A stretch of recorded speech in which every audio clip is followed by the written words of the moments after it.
trabalho, né? Nós estamos começando a nossa tarefa de avaliação. Nós temos um grupo de 21 alunos e no início a gente tinha apenas 3 crianças com a escrita convencional e 18 que estavam em diferentes hipóteses da escrita. A minha classe é de educação de jovens e adultos. Eu trabalho com uma classe de 1ª a 4ª série. Trabalho numa escola rural e classe multisseriada. 3 já escreviam alfabeticamente e as outras estavam em várias hipóteses, né? Eu comecei com 48 alunos, porque eu tenho de 34 crianças, 30 crianças que escrevem convencionalmente, de uma maneira tranquila. Eu iniciei o ano com 24 alunos. Desses, poucos liam e escreviam convencionalmente. Esse ano eu estou com uma sala de 4ª série de crianças que nem todos estavam alfabetizados no início do ano. Desses 35, eu tenho 30 crianças que elas estão alfabetizadas. De 34 crianças, eu tinha 15 que não liam convencionalmente. Agora, 28 estão lendo e escrevendo. Metade com bastante autonomia. 15 são, assim, leitores fluentes. Neste programa, vamos tratar da avaliação no espaço escolar como uma prática pedagógica a serviço da aprendizagem dos alunos. A avaliação é uma questão fundamental na vida e na escola. É um tema importante, delicado e de difícil compreensão.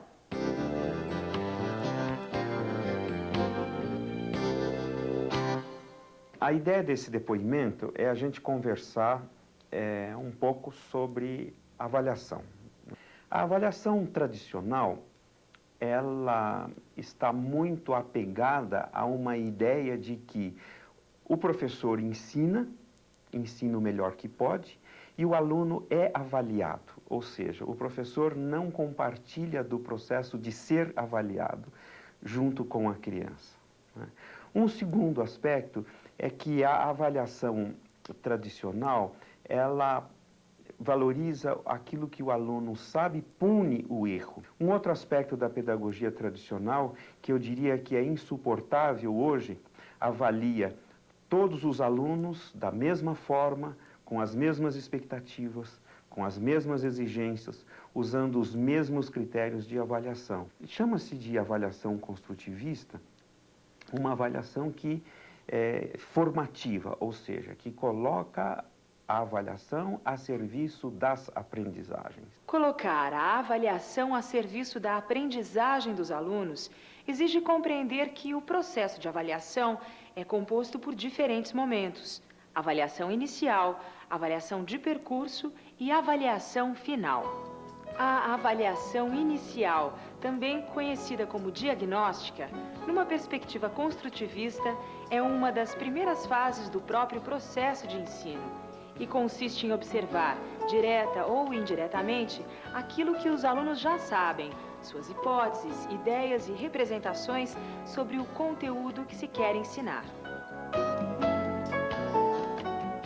O conhecimento de como o aluno aprende e do que está aprendendo ao longo de todo o processo de ensino é que possibilita ajustar as intervenções e correções de rumo necessárias para garantir a aprendizagem. Vamos ver agora algumas cenas de um desses momentos de avaliação cujo objetivo é reorientar a prática docente.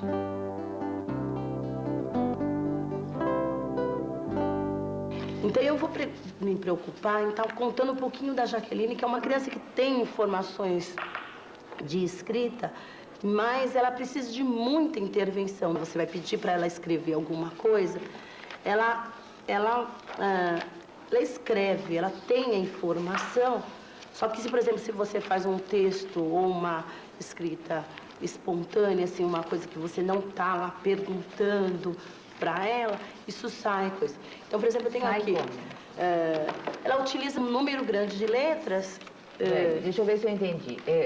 O que você está dizendo é que se não tiver alguém pagiando a produção dela, ela produz abaixo da competência dela. O professor tem que ter uma atitude clara em relação a essas crianças de deixar claro para as crianças duas coisas. Primeiro, que ele sabe qual é a competência dele e que ele não vai aceitar a produção abaixo dessa competência. Essa criança precisa ser tratada com um grau de exigência adequado àquilo que ela precisa. Você sabe mais do que está aqui, pode voltar lá e fazer de novo.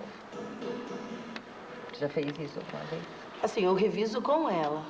Você está, na verdade, fazendo a manutenção do mesmo tipo. Você está vendo, ela está ganhando. Seria interessante que todo mundo que se sente identificado com a situação que a Conceição colocou, juntasse aqui, colocasse junto quais são as situações semelhantes que tem.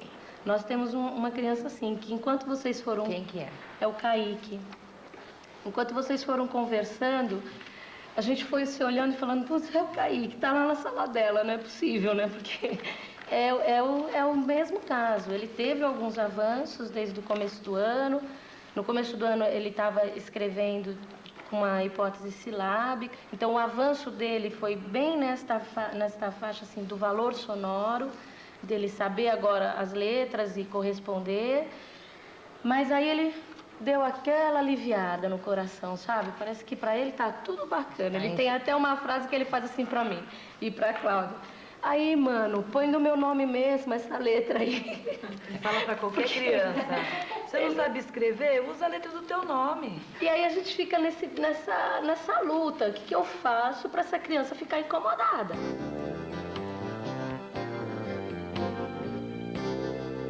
Em setembro, a gente tinha ainda preocupação com essas 3 crianças. E a gente tem o caso de uma delas, que é o que eu trouxe para relatar hoje, que é o do Kaique, que nós trouxemos até as atividades para mostrar, que ele tinha assim, uma preocupação muito grande durante muito tempo em escrever as palavras que ele precisava com as letras do nome dele, e para ele bastava isso. Inclusive, ele até falava para os amigos, usa a letra do teu nome.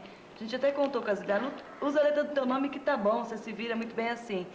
E depois de uma das nossas reuniões que a gente estava discutindo sobre carregar ou não algumas crianças no colo, porque talvez por isso que elas não avançassem, então eu e a Regina, a gente refletiu e viu que talvez fosse o caso do Kaique.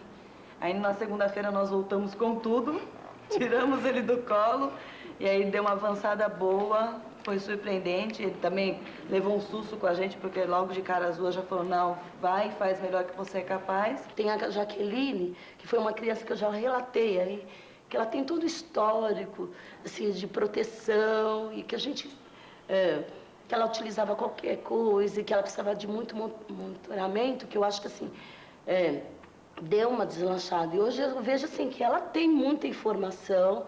E eu vejo que a Jaqueline, né, é uma criança que vai, assim, o pouco que falta para ela vai conseguir. A gente tem, assim, dentro da escola a preocupação de uma continuidade e ela vai conseguir. Todas as vezes que você tem uma criança que você vê que tem alguma coisa errada, peça outro olho, peça ajuda a um colega,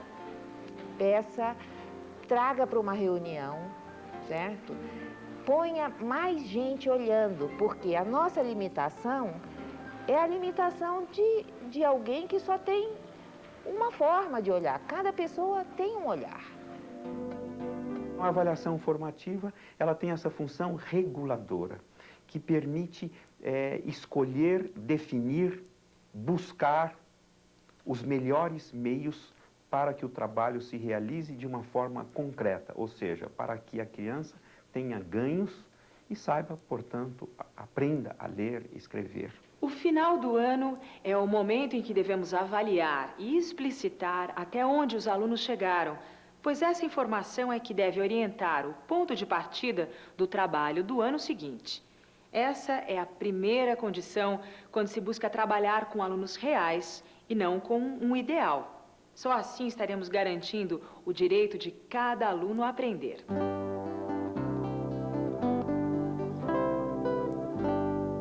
Inicialmente, eu tinha 38 alunos, saíram 2, entrou mais um. Então, eu terminei com 37. Desses 37, 30 leem e escrevem. 15 são, assim, leitores fluentes, têm uma preocupação muito grande quando escreve, com com pontuação, com ortografia. Os outros 15 têm lá ainda seus problemas, né? Na hora de segmentar um texto, tem alguns problemas de ortografia, tem uns recém-alfabéticos, mas estão indo assim muito bem. Agora, a minha preocupação são com as outras 6 crianças, né? Nós temos 3 semanas de aula, eu ainda, sabe, boto fé nessas crianças, eu tenho, assim, quase que certeza que eles vão avançar muito até lá, sabe? Vou propor, eu falei que agora eu vou, assim, dedicar metade da aula para essas crianças, sabe? Porque eles têm que chegar no final do ano já lendo e escrevendo. As coisas que destacaram muito na minha sala foram os alunos leitores. Então, crianças que não liam no começo do ano, que levava livro para casa e a mãe lia. E agora, eles leem para a mãe, leem para o irmão, leem para o pai. Né? Uma mãe lá diz que perdeu o bebê dela, porque todos os dias ela lia para ele dormir. Agora ele fala boa noite, pega o livrinho e vai ler antes de dormir. Eu estou assim, extasiada com as crianças, com esse tipo de coisa agora, de ler o poema e ler para a classe toda e ler alto e estudar. Aquelas crianças que estão com dificuldades para ler, eles estão estudando e estão lá dando conta, estão soltando, porque parece que eles iam meio enroscando, né? E estão soltando. Então, isso eu acho que foi o maior destaque na minha classe. Eu iniciei o ano com 24 alunos. Desses, poucos liam e escreviam convencionalmente. E tinha, assim, muitas dificuldades. A dificuldade maior do grupo era a indisciplina, né, pelo próprio percurso deles, né? As dificuldades surgidas da própria trajetória, né, que era muito complicada. Todos eles eram alunos, assim, nos anos anteriores, que a escola não acreditava mais, né, marginalizados assim, pelo sistema, e bem no canto mesmo das classes. Eu estou terminando o ano com 24, 2 precisaram, pelo meio do ano, assim, sair para trabalhar, eles continuam matriculados, mas um veio 6 vezes no segundo semestre e um outro, acho que umas 10 ou 12 vezes. E enquanto não tiver uma política aí para ver isso, né, resolver isso, eu não sei como que vai fazer, porque a necessidade nessa hora fala mais alto, né, saíram para comer, né.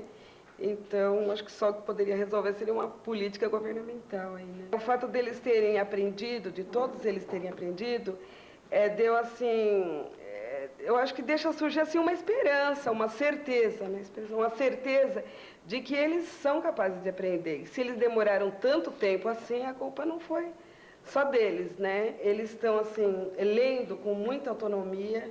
Eles já, todos eles são sócios da biblioteca, agora eles não eram.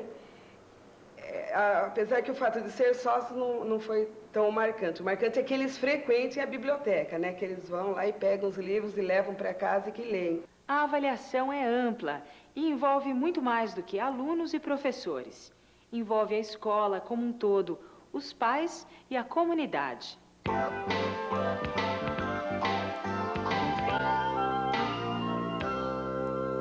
Hoje nós vamos fazer uma reunião de pais.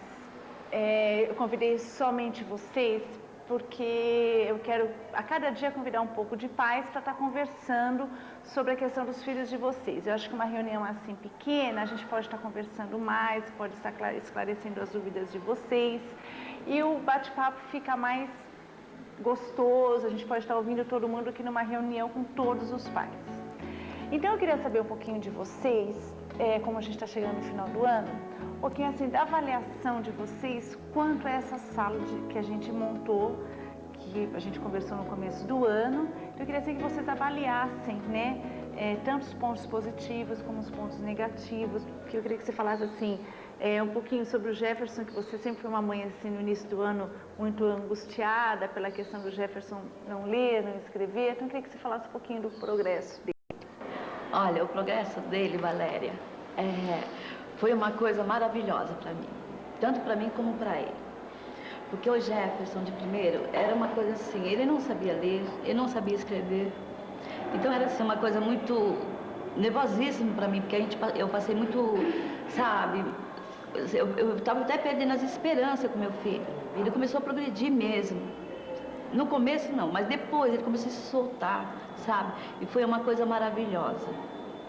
Ele, nossa, hoje ele escreve, hoje ele lê, sabe? Ele lê tudo que você imaginar ele está lendo. O Daniel, ele melhorou muito, né? Porque o Daniel, ele não sabia ler, o Daniel não sabia escrever, ele fazia lição, era chorando. E graças a Deus, esse ano, sempre ele faz a lição sozinho. Ele só espera o pai dele para fazer quando ele não sabe, né? Que tem dificuldade para fazer, aí ele espera. Eu ficava puxando as letrinhas para ele como se ele estivesse no pré. A, B, C, começando tudo de novo e dando os livros para ele. Falava, Alain, isso aqui é o A de quê? A de árvore. Era uma coisa impressionante. Na quarta série eu tenho que fazer isso. E dar o livro para ele, ficar do lado dele, falar que letra que é essa, que palavrinha que é essa.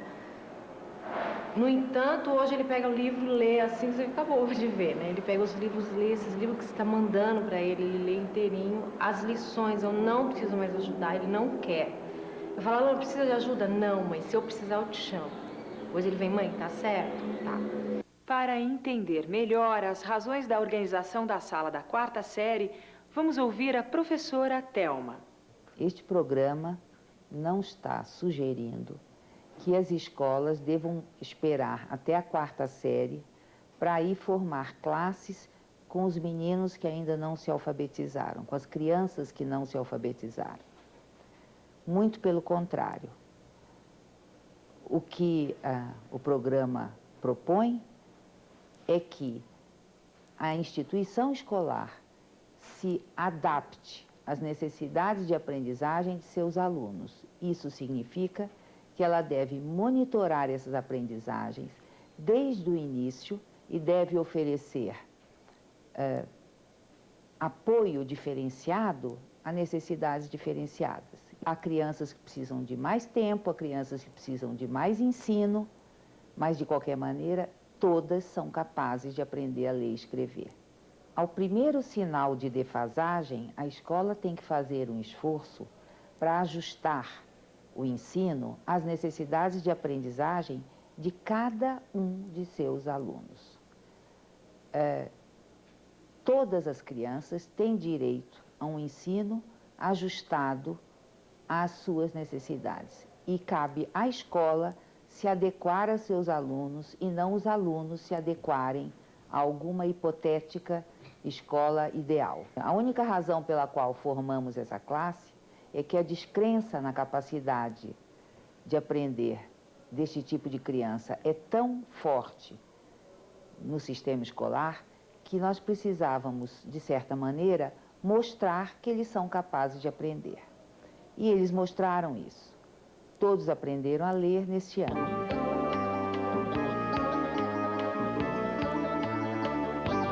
E quero também agradecer vocês por uma coisa que estava no fundo do baú.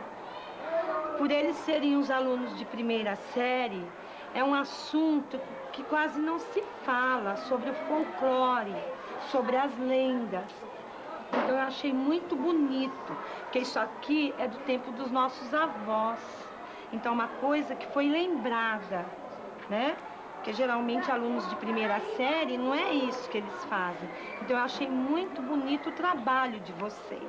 Eu sou o pai da Thaís, né? Em primeiro lugar eu queria agradecer a professora pelo esforço, né, desempenhado, não só a minha filha, mas as outras crianças que aqui também estiveram, né? A meu ver, a minha filha não tinha assim uma desenvoltura grande com relação à leitura, né? Eu achava que seria impossível, né, no término desse ano, que ela viesse a ler. E foi uma coisa incrível que foi nos 2 últimos meses, eu acho que um empenho muito grande da professora que facilitou, né, e que ela viesse a ler.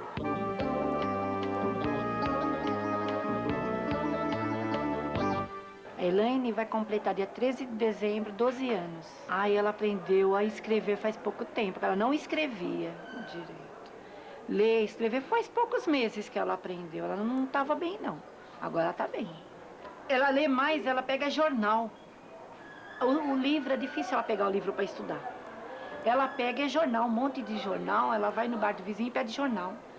Aí ela senta e fica lá, folheando e lendo, e eu da cozinha ouvindo, ela lê, só letrando. Já aprendeu a ler, escrever, ela escreve bem. A letra dela é muito bonita.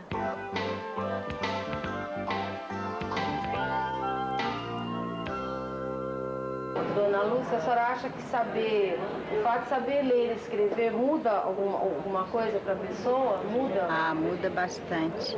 E a senhora acha que é importante? É muito importante, porque quando eu comecei aqui, que eu não tive oportunidade de criança para estudar, que eu trabalhava na roça, e eu não sabia nem escrever meu nome.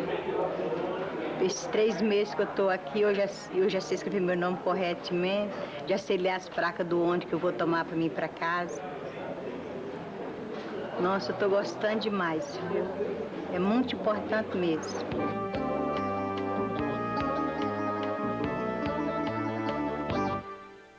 Meu nome é Augusto. Quando eu fui para a segunda série, eu não sabia ler. Aí eu comecei a ler na segunda série e quando eu vou para minha casa, eu levo os livros da classe e leio na minha casa. Eu comecei a ler umas coisas, aí eu fui me esforçando para ler mais, aí eu consegui ler muito e eu leio gibi, os livros da professora e muita coisa eu leio. Para poder atender às necessidades de aprendizagem de todos os seus alunos, a escola precisa de um tipo de avaliação que não é a que normalmente é feita, que nós estamos acostumados a chamar de avaliação. Em geral, o que a gente chama de avaliação são decisões tomadas no final do ano sobre o desempenho escolar das crianças no ano que passou. Isso só serve para reprovar ou aprovar as crianças. A questão central é poder saber, em cada momento do processo de ensino, se o ensino está sendo eficaz, se os alunos estão aprendendo aquilo que se espera e, se não estiverem, o ensino precisa ser adequado às exigências da aprendizagem, porque não há possibilidade de diálogo entre o ensino e a aprendizagem, a não ser que haja uma avaliação permanente monitorando o processo.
No programa Para Organizar o Trabalho Pedagógico, vimos que planejar a ação docente a partir das diferentes modalidades organizativas, isto é, de atividades permanentes, sequências de atividades e projetos, permite que o professor articule melhor as relações entre os conteúdos e o tempo didático disponível.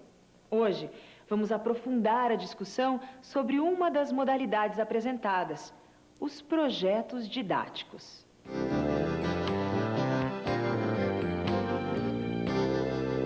O projeto didático é uma alternativa de trabalho em sala de aula que procura recuperar o sentido da atividade educativa.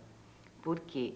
Porque ele busca conciliar objetivos didáticos com objetivos que já são significativos para os alunos. Se o projeto não concilia essas duas coisas, ele não é um projeto, Qual a vantagem de se trabalhar com projetos? Tradicionalmente, a escola trabalha com objetivos didáticos, né? Conteúdos que as crianças precisam aprender. Muitas vezes, a criança não vê sentido imediato nesses conteúdos, nessas aprendizagens. Ela verá esses benefícios, né, a função de ter aprendido aquilo no futuro, mais tarde. Então, como fazer para que a escola seja um lugar que a criança aprenda e aprenda com sentido, né?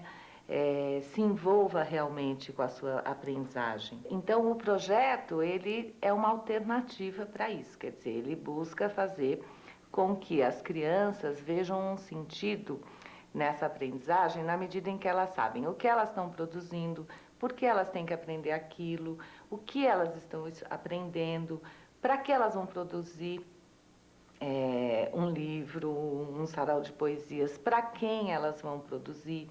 Então, elas se envolvem de uma forma muito diferente no desenvolvimento de um projeto.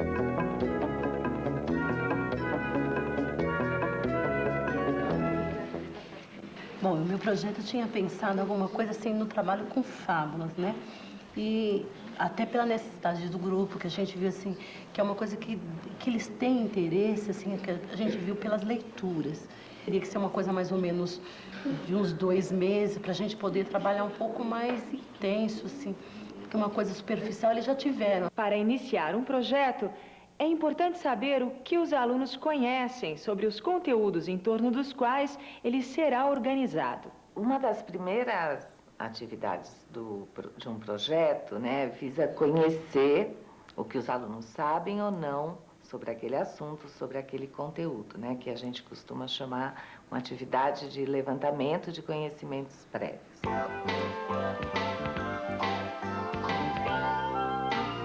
Ele, a mulher, 2 filhas e um filho, homem já feito. O rapaz era empregado, também estudava direito. O velho não era rico, mas vivia satisfeito. Alguém já ouviu falar em repentista? Dona Vaci já ouviu falar em repentista? Já. Conta pra mim, Dona Vaci. Eu só não sei explicar direito, porque eles cantam de um jeito que eles falam no meu nome, falam no seu.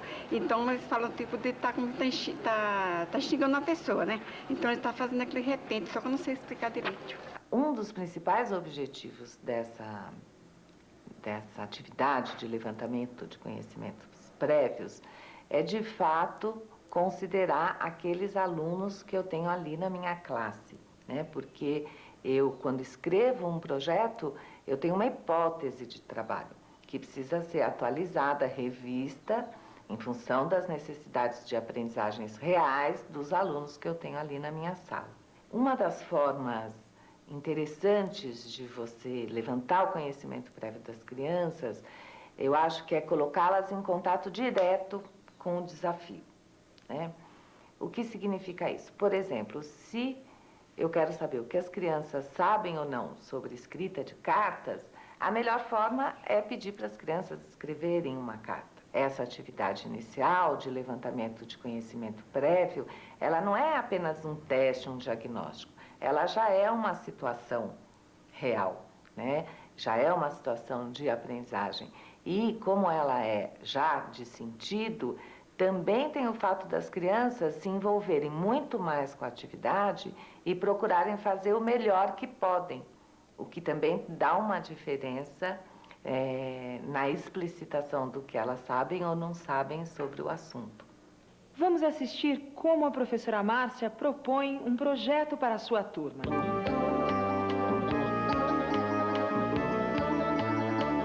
Hoje, na minha sala, aconteceu a atividade desencadeadora de um projeto novo.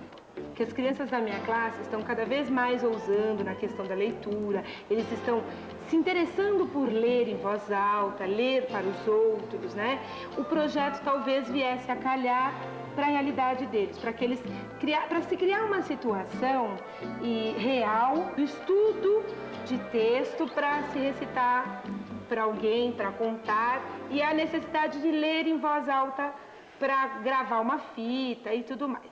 Eu ouvi outro dia uma reportagem contando que existe no Brasil um número muito grande de pessoas que não enxergam, de pessoas cegas. Então, eu pensei em nós fazermos um presente para essas crianças que não enxergam.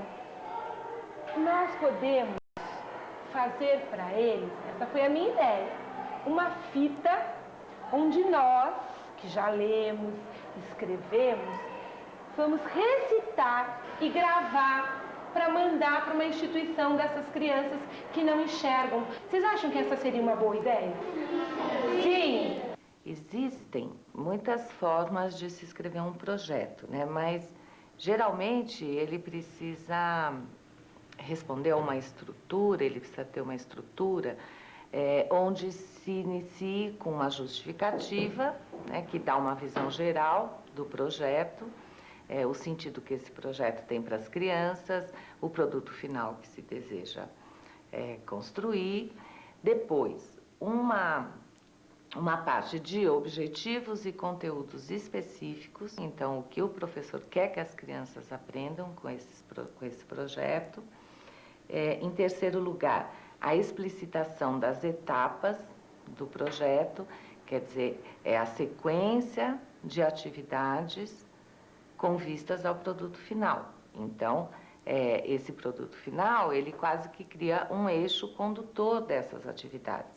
Então, essa sequência, ela não é arbitrária, né? Tem uma lógica, tem um eixo condutor que é pensado para que as crianças construam esse produto final, aprendendo todos os conteúdos que estão ali colocados para o projeto. Por exemplo, se o produto final é um livro de reescrita de lendas, então é importante que o professor comece, né, sabendo que as crianças conhecem ou não sobre lendas, né, fazendo um levantamento de conhecimento prévio do grupo.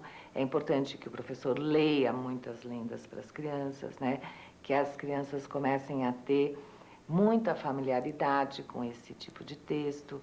É importante que as crianças aprendam a recontar essas lendas antes de serem convidadas a reescrevê-las, né? Depois, é importante que o professor vá fazendo uma sequência didática para que a criança enriqueça esse texto, né? A partir das dificuldades, das necessidades que aparecem ali na produção escrita. E, por fim, que elas revisem esse texto, que elas façam as ilustrações. Então, tem uma lógica interna, um eixo condutor para se chegar no produto final, livro de reescrita de lendas ilustrado.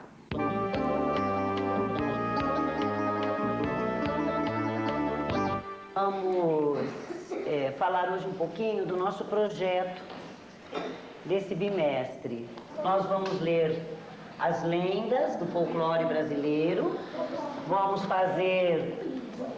vamos recontar lendas, vamos reescrever lendas, vamos revisar lendas e depois disso tudo, o que vai acontecer com isso tudo?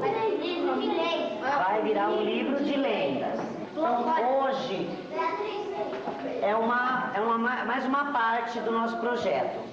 Hoje eu vou ler para vocês novamente a lenda da Potira, a lenda dos diamantes. E depois vocês vão recontar essa lenda, tá bom? Numa tribo vivia dois jovens, Itajibá e Potira. Eles se amavam tanto, que um dia os índios disseram que numa noite eles iam juntar seus corações. Veremos a seguir os alunos da professora Conceição participando de 3 atividades para a conclusão do projeto de fábulas.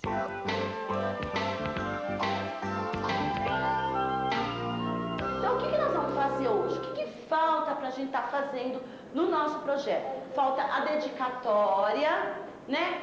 Nós depois vamos escolher nos grupinhos as ilustrações, a apresentação do livro nós vamos fazer um outro dia, né? Capa Vamos treinar a leitura, porque nós vamos fazer um dia de encontro com os alunos do primeiro D, nós vamos treinar a leitura.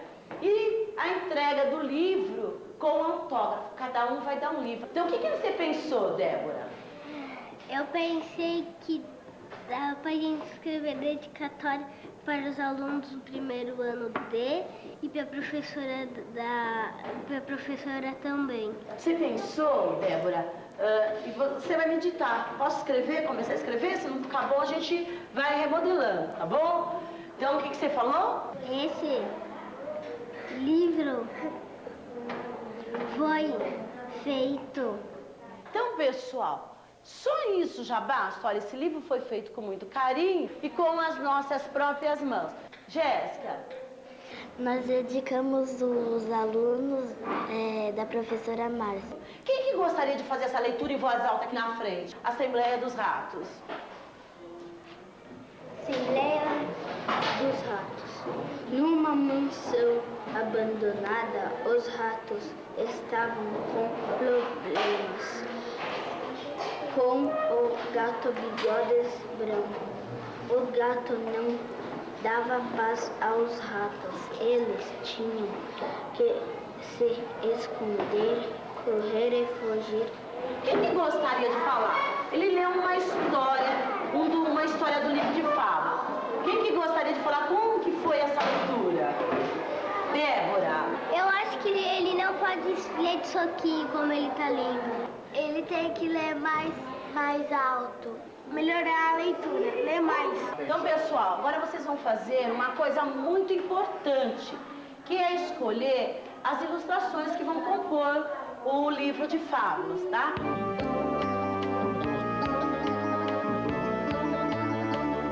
Essa classe desenvolveu um projeto de estudo da Mata Atlântica que tinha como produto final uma exposição de imagens com pequenos textos informativos. Para esta exposição, eles tiveram que participar de várias situações de leitura e escrita deste tipo de texto. Então, vocês já acharam como é o tucano, alimentação, hábitos, como nascem os filhotes. E aí, tem mais alguma informação? Quebra a sementinha, muito duras como. Não poderia ser uma curiosidade do tucano isso aí também?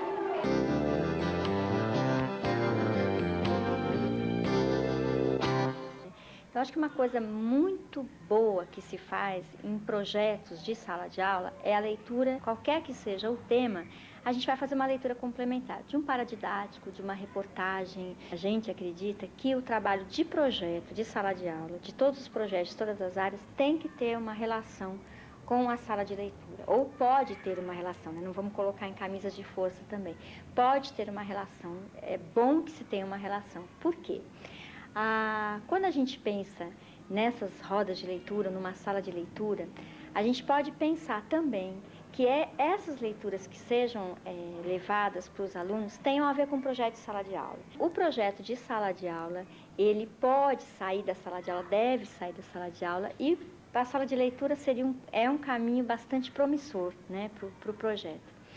Nesse sentido, é importante que tenha uma pessoa que faça essa ponte, né? Uma pessoa que saiba exatamente o que está acontecendo em sala, quais são os projetos que estão sendo desenvolvidos e como é que isso pode ser enlaçado, né? Se tem uma pessoa que faça isso, é muito bom, né? Se tem uma pessoa responsável pela sala de leitura, por exemplo, que possa ler os projetos que estão sendo desenvolvidos, conversar com os professores, participar das reuniões pedagógicas, saber como enlaçar isso, é muito bom. Se não tem, os professores da área têm que dar conta. E uma outra coisa importante é sair da escola, né? A gente sempre fala, a gente sempre bate nessa tecla de que o conhecimento não está confinado na escola, assim como o conhecimento não está confinado nos educadores, né? Aliás, hoje a gente consegue pegar alunos, por exemplo, que sabem de um determinado tema muito mais que o professor. Então, ter uma antena, ter uma visão, ter uma relação para fora da escola é muito importante, principalmente com os eventos culturais. Eu acho que essa antena ligada com a produção cultural da cidade, ela é muito importante, principalmente nos grandes centros, onde, na verdade, a gente fala muito em cidadania, não é? De participação cidadã, de participação na cidade. Isso é muito importante. A gente, aqui na escola, a nossa biblioteca, ela é o setor cultural da escola. Né? Então, tudo gira em torno dela, tudo sai dela, tudo acontece, o festival de poesia, saídas, tudo ela centraliza. Mas é claro que é uma experiência particular, é uma coisa nossa, né? Mas que as escolas podem estar procurando o seu jeito de fazer. Uma outra coisa também importante é com que material se trabalha, não só em sala de aula, mas no projeto. A gente não tem só livros, né? Quer dizer, a gente não tem um universo formado só de livros, principalmente hoje. Então, a gente tem revistas, a gente tem jornais, a gente tem páginas de internet, a gente tem filmes, muitos filmes de tudo quanto é área, a gente tem peças de teatro. Vamos assistir agora o lançamento do Livro de Lendas, produto final do projeto da classe da professora Flor, começando pela leitura de algumas das lendas que escreveram.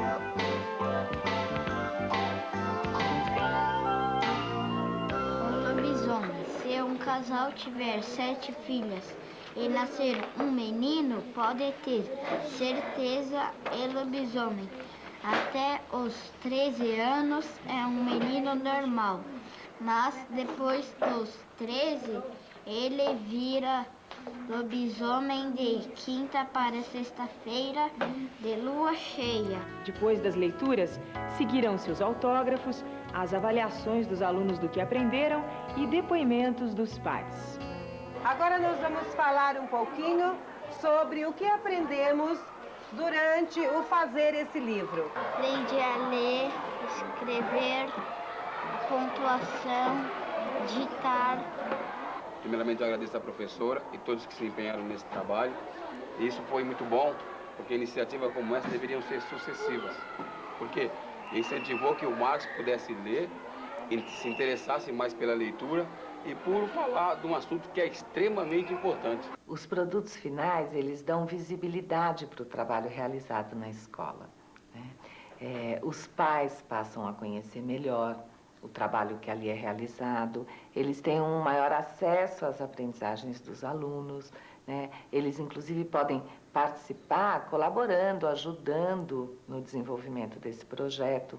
Além dos pais, pessoas da comunidade também podem dar a sua colaboração e também passam a conhecer o que a escola produziu, né? Porque esse produto final, ele se torna público, né? Isso também ajuda a mudar o sentido, né, da prática educativa para a sociedade, né? Não só dentro da escola. É muito importante para o projeto Ser de Todos, né, que o professor compartilhe com os alunos o objetivo do projeto e que eles saibam desde o início qual o produto final que se quer construir, né? Porque eles tomam até consciência de todas as coisas que eles precisarão aprender para conseguir, de fato, realizar esse produto final. Nós, aqui na escola, eu e a professora Rosalinda, tentamos trabalhar o texto informativo no projeto da Mata Atlântica. Então, nós trabalhamos quase que um semestre envolvendo esse tipo de texto. Os alunos pesquisaram em enciclopédias, na biblioteca, os pais foram mandando material de casa, outros professores colaboraram também no material, e esse projeto se estendeu durante um semestre, envolvendo o conteúdo, o tipo de mata, os animais que vivem na Mata Atlântica, a vegetação da Mata Atlântica, o tipo de floresta, né? Então foram vários os assuntos desenvolvidos dentro do projeto e sempre com esse objetivo coletivo que era a apresentação para os pais de tudo que foi estudado. Esse grupo aqui fez um estudo na Mata Atlântica e eles vão falar para vocês o que eles aprenderam sobre. A floresta de montanha tem árvores muito grandes, com troncos úmidos, que lá vivem muitos animais grandes. Atualmente, aonde nós podemos encontrar o pau-brasil? Na reserva naturais, no Jardim Botânicos. O mico-leão preto vive no estado de São Paulo, no Morro do Diabo e na reserva biológica do Caetetus.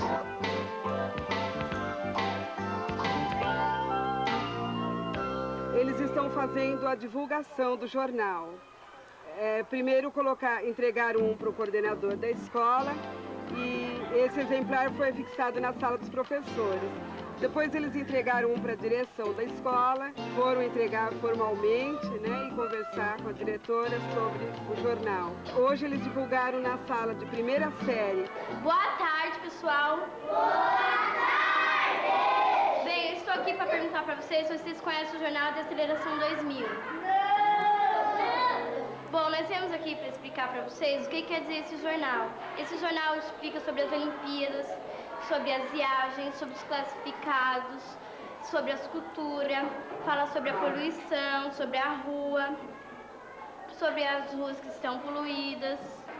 Vou dar o jornal para a professora ler para vocês.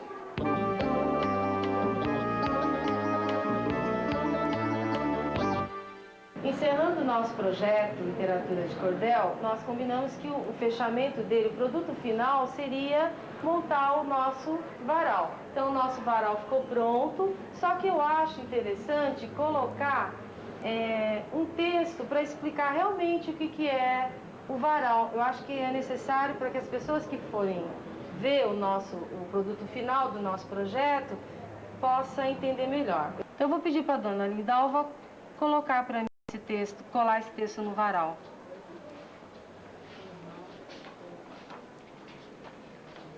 Prazer é todo meu.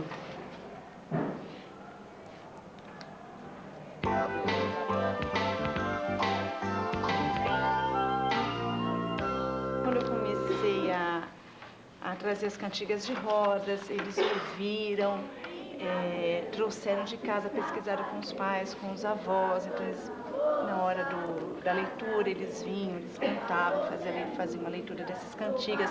Muitos não conheciam que eles traziam de casa, então nós resgatamos isso um pouquinho para socializar, porque muitos deles nem conhecem as cantigas, né? Então, eles fecharam em fazer um livro para a primeira série, só para a primeira série. E o resultado foi muito legal, porque nós fizemos a nossa exposição de livros para as crianças da Conceição. Foi bem interessante, pessoal, porque aquele que ainda não lia na minha sala, e o da Conceição já lia, então ele lia, ele disse, professora, mas tão pequeno já sabe ler. Né? Foi bem legal essa integração. Se essa rua fosse minha, eu mandava ela brilhar. Com pedrinhas de brilhante, para o meu amor passar. Acabou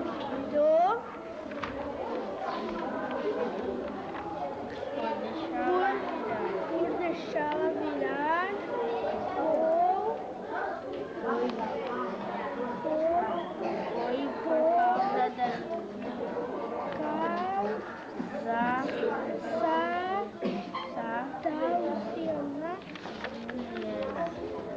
havia uma barata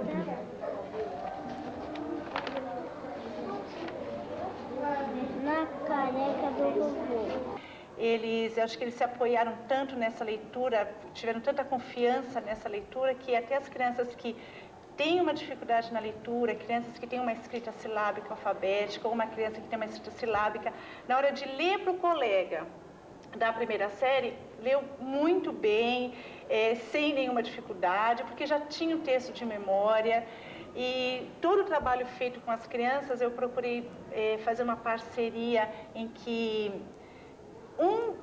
pudesse estar contribuindo com alguma coisa com o outro, né? Tanto na hora da leitura, tanto na hora da escrita. Então, foi muito interessante isso.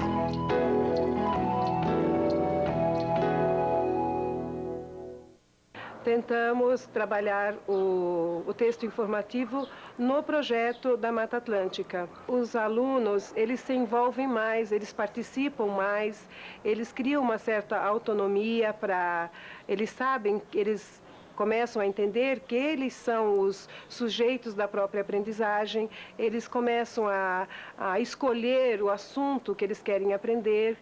e o professor fica mais na parte de organizar e de direcionar esse estudo que eles vão fazendo.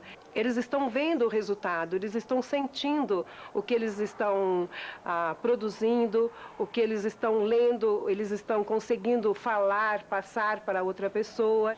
Vamos assistir agora a 3 momentos do Projeto Cobras, desenvolvido na classe da professora Clélia.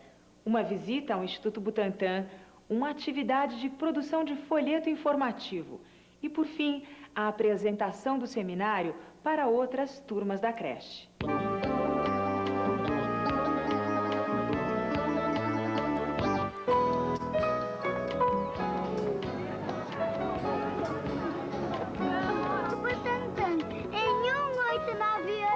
Uso adulto para a prevenção da difteria e tétano acima de 7 anos. Até a outra que você vai mostrar, ela anda no meio do mato? Em geral, todas as cobras, elas ficam no mato, né? Então, essa aqui, por exemplo, ela tem o habitat dela, né? A vida dela é geralmente em mata, né?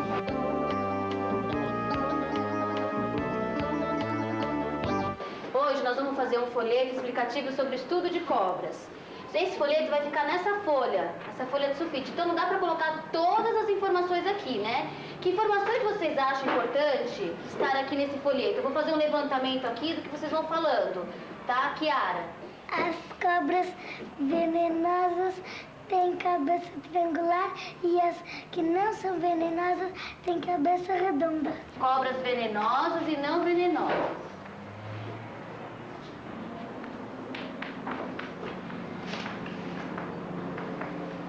Agora, vou explicar para vocês o que vocês vão fazer. Vou distribuir uma folha para cada grupo, tá? Vocês vão colocar o nome de vocês, o nome da dupla ou do trio. E aí, não, vocês não vão copiar. Isso daqui é para vocês irem se organizando na hora de escrever. Então, olha, quando você começar a escrever seu folheto, você vai olhar aqui, ó.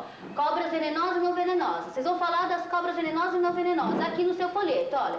Vocês vão explicar como que são as cobras venenosas, como que são as cobras não venenosas. Aí já falou de um ponto, tá? E aqui, como é que tá? Você pode ler o começo do texto pra mim? As cobras venenosas têm cabeça triangular e as não venenosas têm cabeça redonda. E aqui? Quando a cobra pica, tem que ir no... Aonde? O que ela vai fazer lá, quando uma pessoa é picada? Tem que tirar o veneno. Então, mas ela vai lá para fazer o quê? Quando ela vai lá no Instituto Butantan? Ela vai lá para... Tomar uma vacina, não é? É. Você sabe como que é feita essa vacina? Com o próprio veneno das cobras.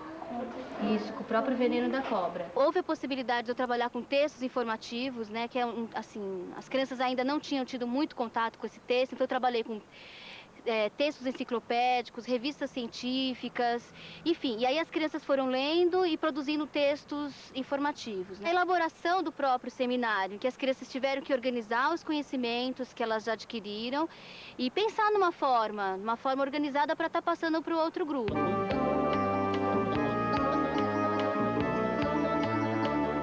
Essa cobra aqui, ela é a papagaio que ela se disfarça em folha e como tem um animal perto dela, ela avança e esmaga seus ossos. Essa é a Naja, essa é a cascavel, tem cabeça triangular, olhos na vertical. Não pode amarrar onde for a picada da cobra, senão morre. Houve um grupo, que é a Maíra, a Stephanie e a Denise, que fez uma brincadeira com as crianças, né? Que eles tinham que, ali naquele momento, eles tinham que fazer com que as crianças do grupo da Cláudia colocassem um pouco em jogo aquilo que eles aprenderam no seminário, né? E eles levaram como brinde, né, se eles respondessem a pergunta, uma cobra que foi feita pelo próprio grupo e também um texto informativo, um folheto explicativo com algumas curiosidades sobre o estudo que eles fizeram sobre cobras e algumas informações. Se vocês falarem a resposta certa, eu te dou uma cobrinha e um papel. Eu aprendi que as cobras venenosas têm um buraco na boca. O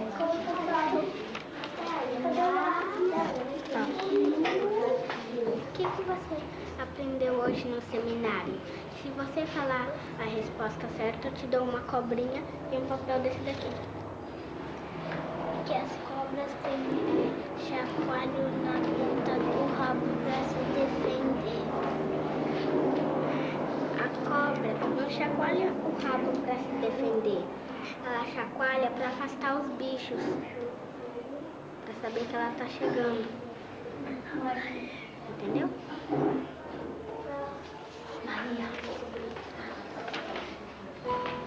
O grupo da Juliana decidiu apresentar o seminário de uma forma diferente. Eles decidiram apresentar com um painel, né?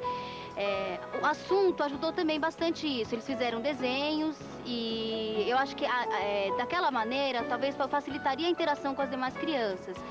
E talvez também ela tenha se prendido um pouco na referência que ela teve no Instituto Butantan, quando ela leu os painéis, contando um pouco a história do Instituto, quando ela viu algumas informações sobre o lugar e sobre algumas cobras. Talvez ela tenha se referenciado aí nesses painéis. A gente teve ideia de estudar esse projeto. E quem sabe sobre cobra, vai na biblioteca, acha livro de cobra para ler um pedaço. E ver no índice. Pra ver que página que tem cobras. E a gente foi na biblioteca e achamos 2 livros sobre cobra. 2 não, 5 livros. 2, 5. A cabeça. O chocalho fica na cauda. Elas têm a língua para cheirar. Elas usam a língua para cheirar. E o rabo para afastar os animais. Ela balança o chocalho. Ela teve ideia na cabeça para poder fazer montar o seminário. E a gente treinou para fazer. Treinou para ler. Não esqueci. O que nós temos visto é que, às vezes, os professores se entusiasmam tanto, né, com a abertura de possibilidades que um projeto traz, que eles perdem o foco da leitura e da escrita, né? E se o projeto é de leitura e escrita, é muito importante que o professor faça o acompanhamento dessas aprendizagens, não perca de vista os objetivos de ensino que ele tem e continue, apesar das outras etapas, das outras atividades, das outras ações necessárias para a realização de um projeto, continue com aqueles objetivos iniciais que, inclusive, o motivaram a escrever esse projeto, né? Se é de leitura e escrita, esses conteúdos precisam estar presentes, eles precisam ser importantes, eles precisam ser garantidos em termos da aprendizagem das crianças.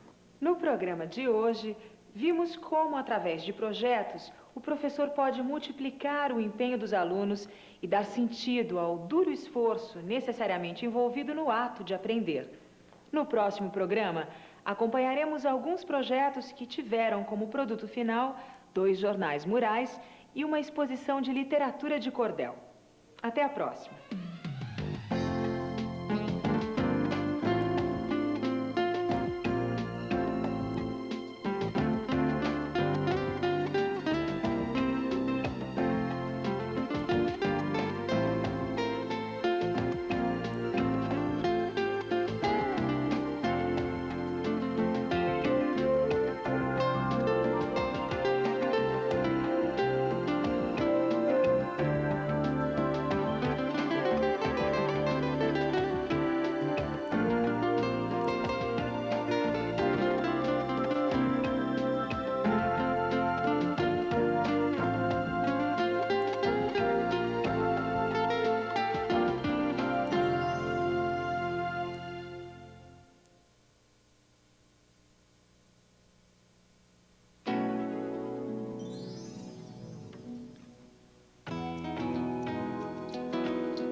Vimos na primeira parte deste programa como o projeto é uma boa forma de articular as situações de aprendizagem, pois os alunos têm metas a cumprir em função das quais têm que tomar decisões, analisar, refletir, debater, arriscar hipóteses, buscar informações, processá-las. Nesta parte do programa, veremos projetos que tiveram como produto final 2 jornais murais e uma exposição de literatura de cordel.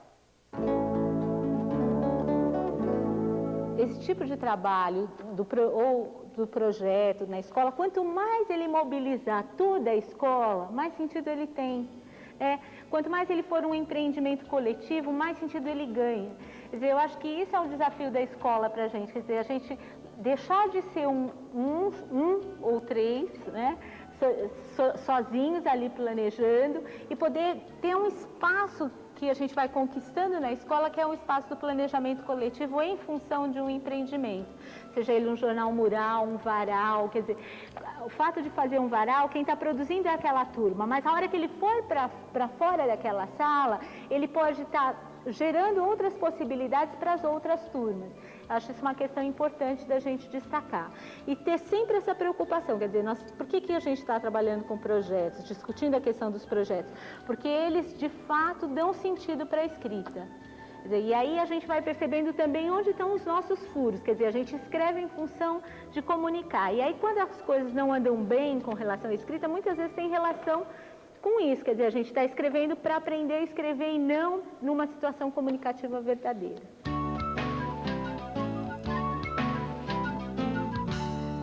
Eu gostaria de contar para vocês por que nós escolhemos trabalhar com o Jornal Mural. O Jornal Mural, ele é uma atividade que possibilita a interação entre as salas envolvidas no projeto. No caso aqui da nossa escola, tem uma primeira série do período da manhã, uma quarta série do período da manhã e uma primeira série do período da tarde que está participando desse Jornal Mural. Está escrito assim: apartamentos, Guarujá. Uma outra coisa muito boa do Jornal Mural é a possibilidade até de interagir com as demais salas da escola. Uma coisa que a gente pensou no planejar e no escolher o Jornal Mural como projeto para esse período de trabalho é a questão do texto que o jornal oferece, o tipo de texto que ele tem. Turma, tá bom assim ou vocês acham que está faltando alguma informação? Tá bom? Não precisamos colocar mais nada? O jornal é socialmente difundido, então as crianças conhecem, sabem a sua função, sabem como os pais utilizam. Mas, ao mesmo tempo, o jornal, quando a gente começa a usar na sala de aula, ele é muito difícil, porque as crianças criam aquele tumulto, revoluciona a sala.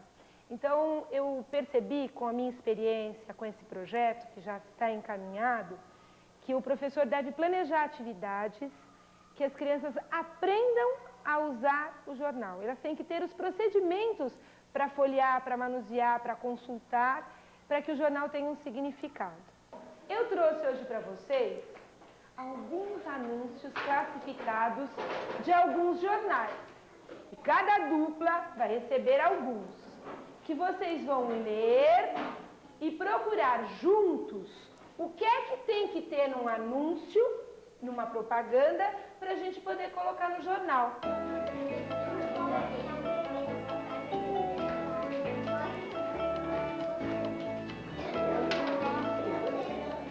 Comecem a ler o que está tentando ser vendido, trocado, alugado, nesses papéis que vocês receberam. Pinheiro de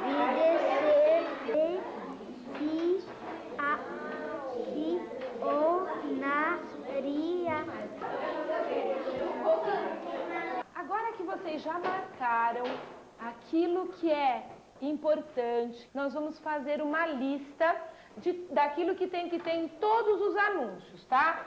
Vamos ver como é que ficou o primeiro item que a gente tem que ter num anúncio, hein? O nome do que eu quero vender, trocar, alugar ou emprestar, tá certo? É isso mesmo? Tá. Que outras informações tem que ter o anúncio para que a gente possa, que as pessoas possam comprar ou vender, ou trocar ou alugar o que eu quero vender ou trocar. Preço. Número 2 tem que ter o preço. Mas o preço é só quando eu vou vender ou alugar. Se for uma venda, tem que ter o preço. Mas e se eu for trocar? Ou então pondo um espaço e escrevendo ali o outro. O que eu quero trocar? Ah, boa ideia! Tá certo. Agora vocês já falaram mais duas coisas que eu só preciso escrever. Primeira coisa foi o endereço, que tem que constar, e o número do telefone.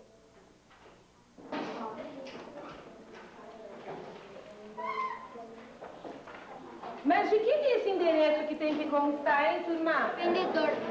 Vendedor. Vamos ver se nós já temos na nossa lista tudo que é importante ter no anúncio. Quando eu vou comprar alguma coisa, tipo um carro, tem que colocar o ano. Ah, no carro tem que colocar o ano. O Bruno fez uma colocação super importante. Ele disse que se eu for vender um carro, eu tenho que colocar o ano do carro.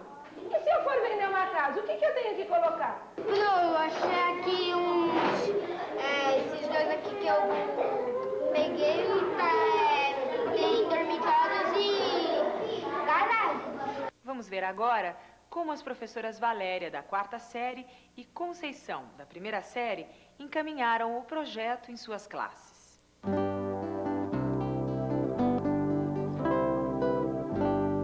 A minha atividade aconteceu da seguinte maneira. Eu tentei resgatar com eles o que é um jornal.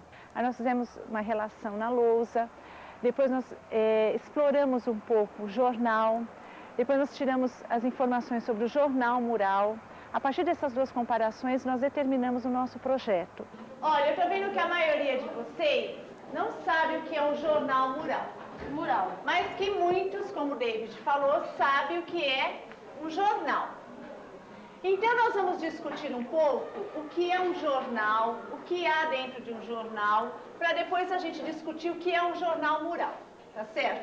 Esse jornal aqui vocês já conhecem, não é? Renato, o que você sabe sobre o jornal? Ele traz novidade e fala sobre os esportes lá nas Olimpíadas. Então, a Renata, ela disse agora que o jornal traz notícias, não é, Renata? Então, vou colocar aqui.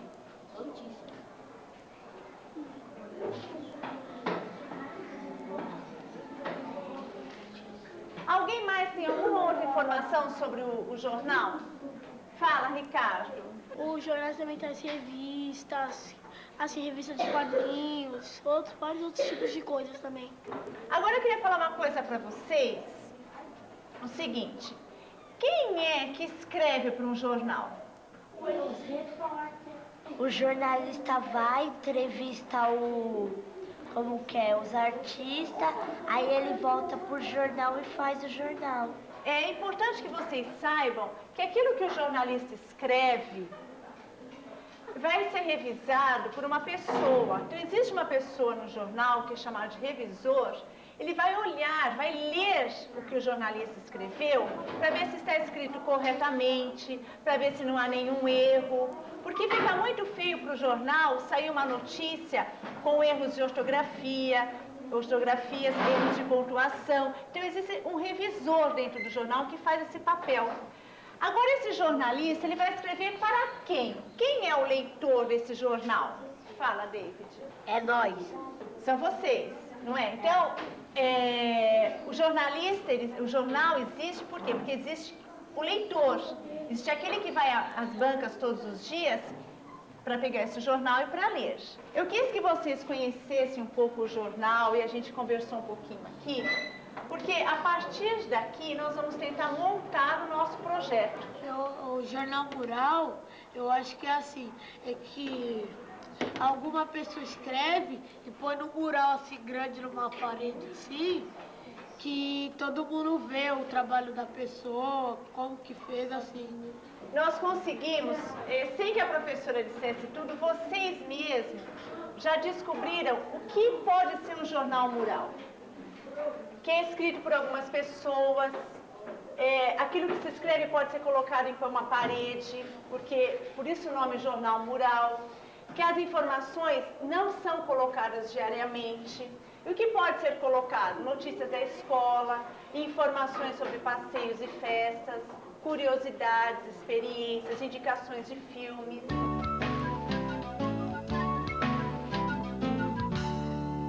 Na atividade proposta para o dia de hoje, eu fiz uma roda onde as crianças estavam sentadas com o jornal. Eles tinham os cadernos de 2 jornais e eles teriam que estar escolhendo 3 manchetes lá e votando dentro do grupo qual a manchete que iria para a classe, para a gente estar lendo para o grupo.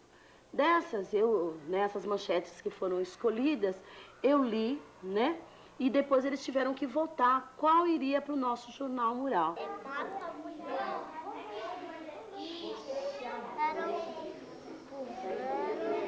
Marta diz que Maluf não aceita perder para a mulher. Qual vocês mais gostaram? Senador ex-vice da CBF ataca Teixeira em discurso. O que vocês acham dessa?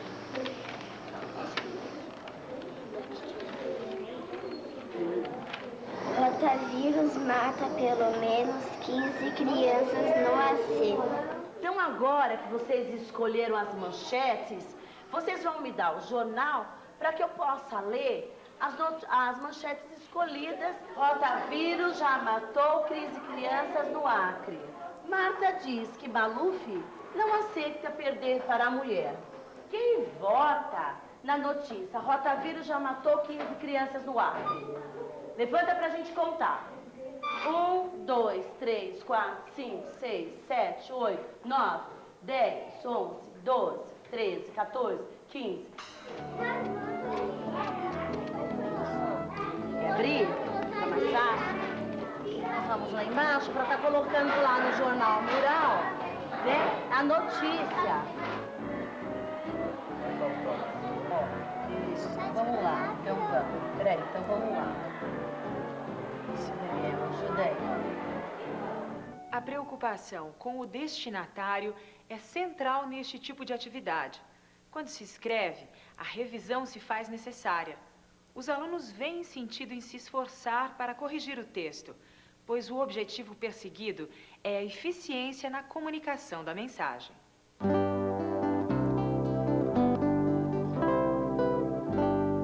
Olha, como eu disse para vocês, muitas pessoas aqui vão ler o que vocês escreveram.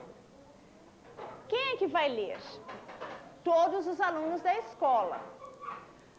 Então, a gente tem que ter a preocupação de não colocar nesse jornal mural coisas escritas de maneira errada. Então, o texto de vocês vai ter que passar por diversas revisões. Como aquele que nós fizemos no projeto de causas. Vocês revisam o texto várias vezes para poder colocar no livro. É o que vai acontecer no jornal mural também. Tudo aquilo que for escrito, tudo aquilo que vai ser exposto lá embaixo, vai passar por diversas revisões. E vocês, por serem alunos mais experientes, também vão revisar o que os alunos da Dona Márcia e o que os alunos da Dona Conceição escreverão para esse jornal.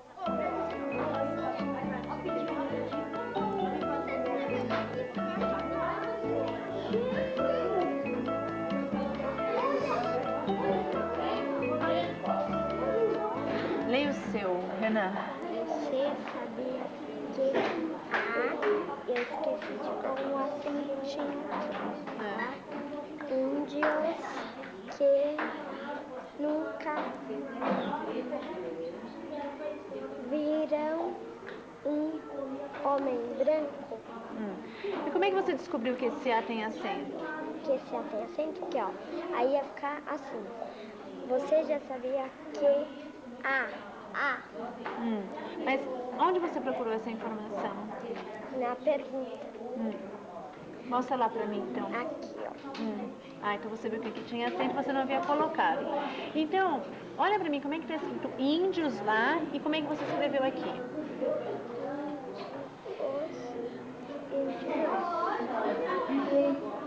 Falta também um acento. E para os meus alunos, eu acredito que esse projeto vai ser de extrema importância, mesmo para a questão assim, de valorizar o que eles fazem, porque no início do ano eles pensavam apenas em projetos para mostrar para as crianças de primeira série.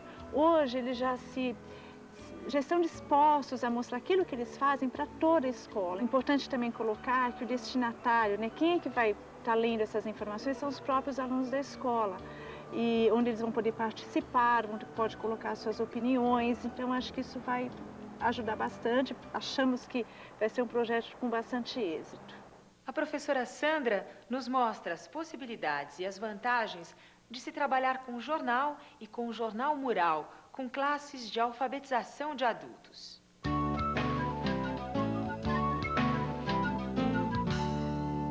A ideia de trabalhar o jornal com os adultos é trazer para eles um texto que é sempre atual, porque é um portador que traz notícias do dia a dia, reportagens, textos de entretenimento, e também um portador que tem, a gente tem uma certa facilidade em encontrá-lo em qualquer lugar que a gente possa dar aula para os alunos. O leitor de jornal, ele é um leitor que não é um leitor de um livro, por exemplo, não é a mesma postura, o mesmo procedimento.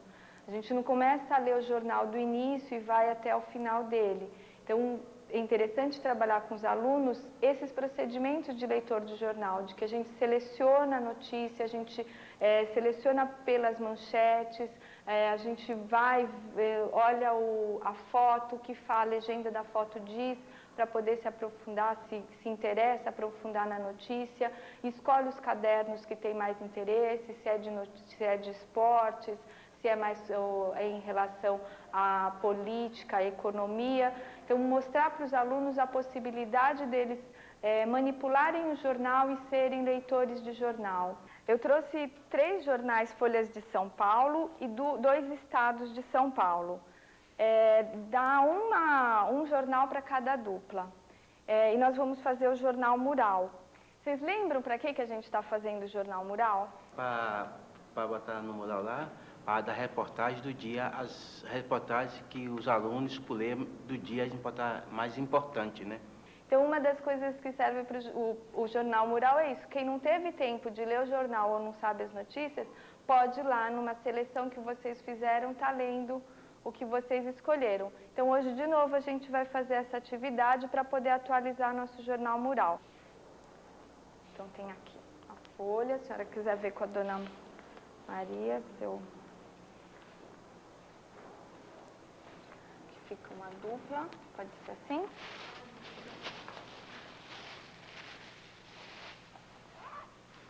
E aí, escolheu algum jeito? Estou procurando bem legal. Sobre o quê? Procurando um outro, você acha que ele tá bom? Tá bom, se você gostou, tá bom. Menos verde?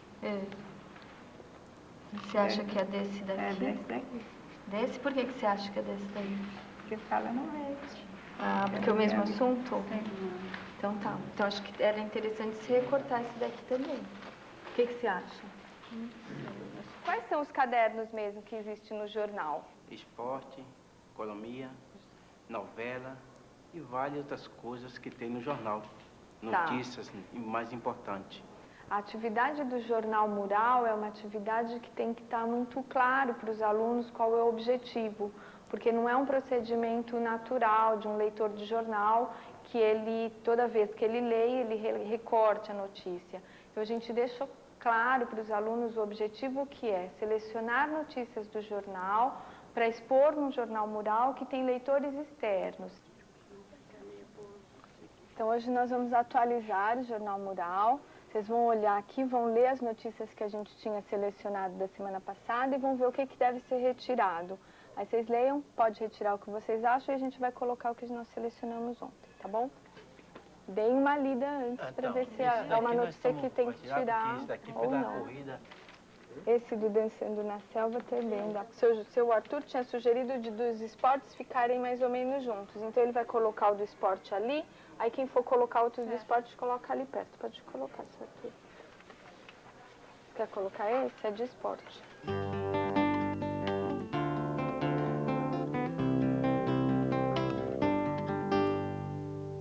Quando aconteceu a crise do racionamento de energia, assunto que mobilizou todo o país, foi realizado um intenso trabalho de leitura de jornais, em busca de informações mais detalhadas.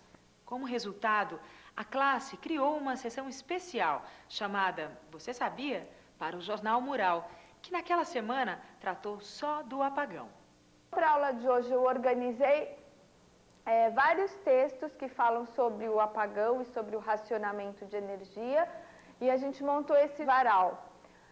Em duplas, vocês vão escolher uma notícia de jornal, um texto aqui, que tem tanto notícia de jornal como textos que eu peguei na internet sobre o que fala sobre o racionamento, sobre o apagão. Vocês vão fazer em duplas, vocês vão escolher aqui para a gente responder a essas coisas que nós gostaríamos de saber.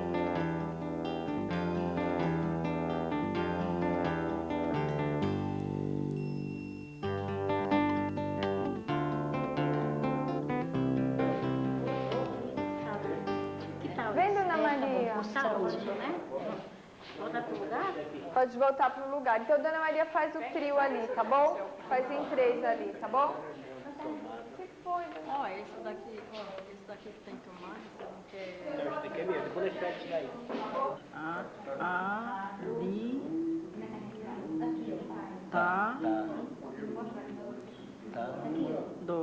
Governamental da semana passada resume-se a uma tentativa de ganhar tempo até o momento, a montagem com Estado e Prefeitura.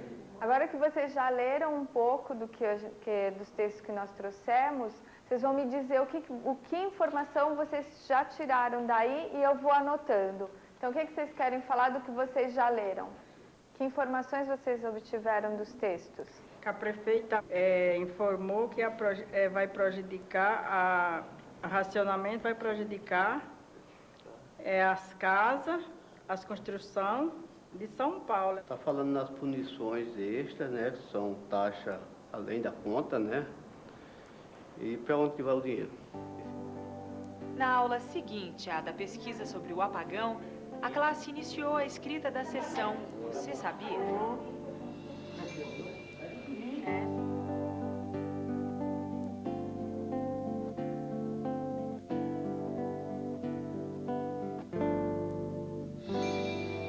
Vamos ver agora um projeto que também utiliza a exposição de textos.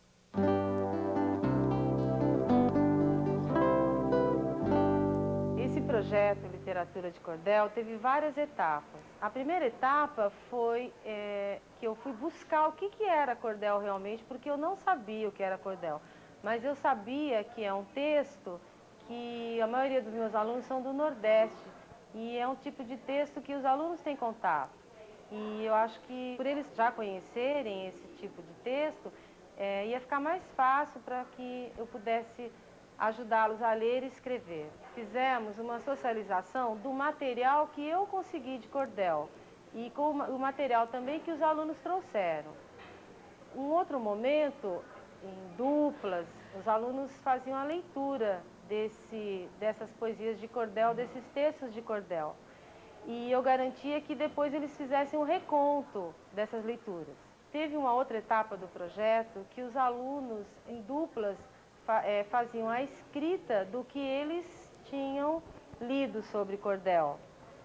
E num outro momento foi feita a revisão, né? Eu fiz a intervenção na parte ortográfica para que o texto, na hora que fosse para o mural, fosse escrito de forma correta. Na verdade, quando os alunos vêm para São Paulo, eles perdem um pouco desse contato com esse gênero, que é um gênero muito, onde se tem um contato muito frequente no Nordeste mesmo, né? Não é uma coisa para a gente aqui frequente. Mas eu acho que tem uma questão que é fundamental, que é assim, os alunos podem aprender muito a respeito desse gênero e independente acho que o fato deles virem do Nordeste é uma coisa importante, mas isso não quer dizer que, por exemplo, numa sala onde a gente não tem alunos que venham do Nordeste, que a gente também não possa usar literatura de cordel, talvez não para fazer um projeto, mas para levar para ler, para apresentar esse tipo de literatura para os alunos. Então, porque senão a gente acaba ficando com essa coisa do cotidiana, fica muito restrito,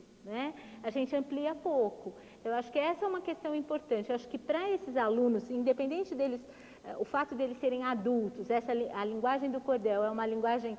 Tem textos de cordel para criança também, mas são menos frequentes, né?